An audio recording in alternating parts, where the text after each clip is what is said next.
Bismillahirrahmanirrahim. Kajian tafsir Al-Wasit karya Syekh Tantawi. Pada hari ini kita masih mengkaji tentang fadilah surah Al-Fatihah.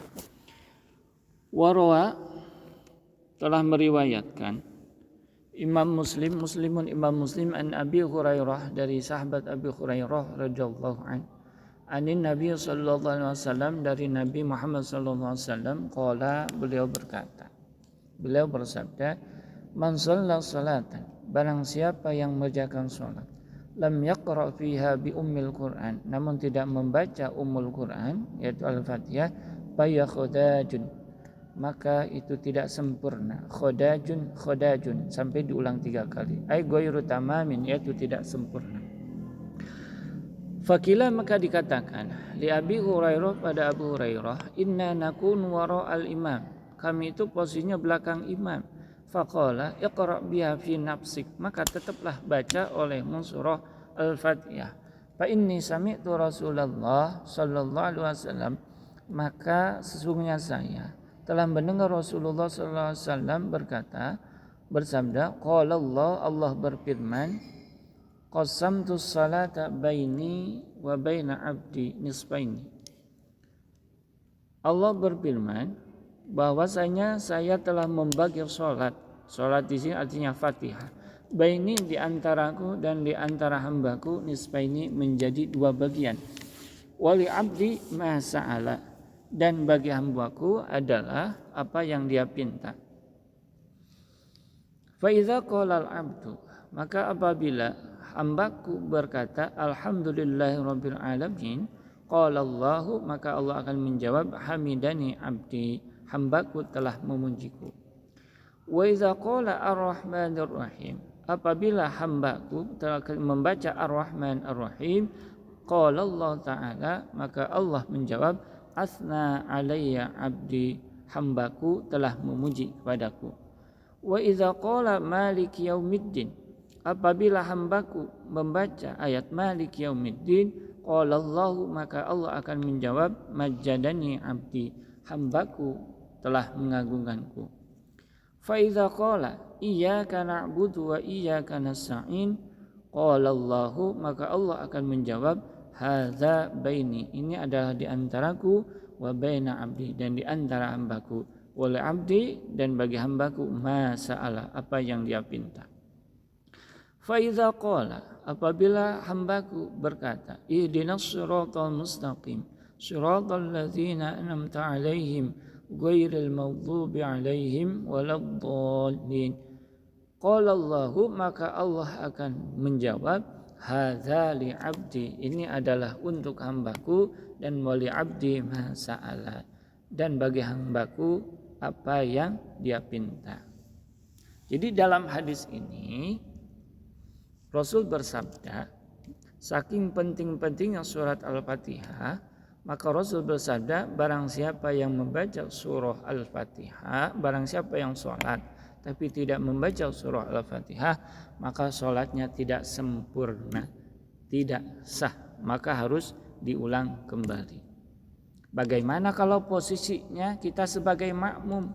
Faqala, maka dijawab iqra biha fi nafsik, tetap baca saja. Kenapa? Karena ketika seorang membaca Fatihah, maka sebenarnya Fatihahnya itu adalah dibagi 2. Jadi ketika seorang membaca Fatihah, maka setiap bacaan yang dibaca oleh seorang yang sholat itu akan dijawab langsung oleh Allah. Tadi disebutkan kenapa seorang makmum harus tetap membaca surah Al-Fatihah, karena Allah berfirman qasamtus salata baini wa baina abdi nisfaini, Allah telah membagi Fatihah itu menjadi 2 bagian, sebagian buat Allah, sebagian lagi buat hambanya yang membacanya. Nah, apa bagian buat hambanya? Maka bagian buat hambanya adalah apapun yang dia pinta, maka akan diijabah, dikabul oleh Allah Subhanahu wa taala. Dan ketika seorang abdi, seorang hamba atau seorang lagi sholat kemudian membaca Fatihah, maka itu sebenarnya sedang ada komunikasi antara dirinya dengan Allah. Misalkan tadi disebutkan Kalau kita baca alhamdulillah rabbil alamin, maka Allah akan menjawab hamidani abdi, hambaku telah memujiku. Apabila membaca ar-Rahman ar-Rahim, maka akan dijawab oleh Allah asna alayya abdi, hambaku telah memujiku. Apabila membaca Malik Yaumiddin, maka Allah akan menjawab majadani abdi, hambaku telah mengagungkanku. Dan apabila membaca iyyaka na'budu wa iyyaka nasta'in, maka Allah akan menjawab ini adalah antaraku dan antara hambaku, dan bagi hambaku adalah apa yang ia pinta.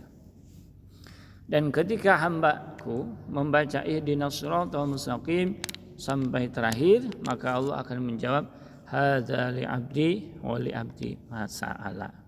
Artinya ketika seorang membaca surah Al-Fatihah, maka hakikatnya terjadi obrolan antara diri hamba tersebut dengan Allah, dan Fatihah yang dia baca itu pada hakikatnya akan diberikan kembali pada orang yang membacanya dalam bentuk dikabulnya setiap doa yang dia pinta kepada Allah Subhanahu wa taala. Hadis selanjutnya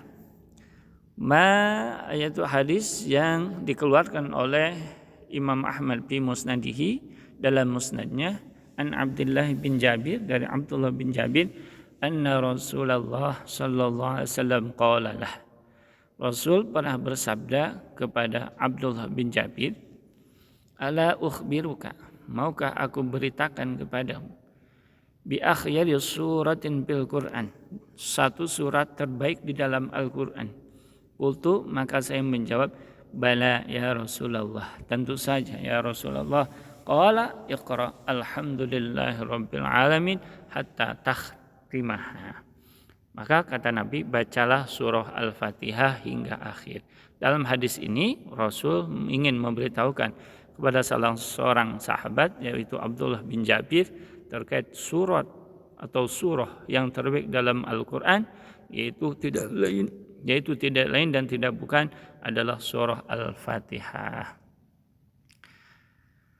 Tilka hiya ba'dul ahadithi allati warad fi fadli suratul kalam. Itu adalah sebagian hadis yang menceritakan terkait dengan fadilah surah Al-Fatihah. Jadi sebenarnya banyak, namun di sini hanya disebutkan sebagian saja. Terima kasih.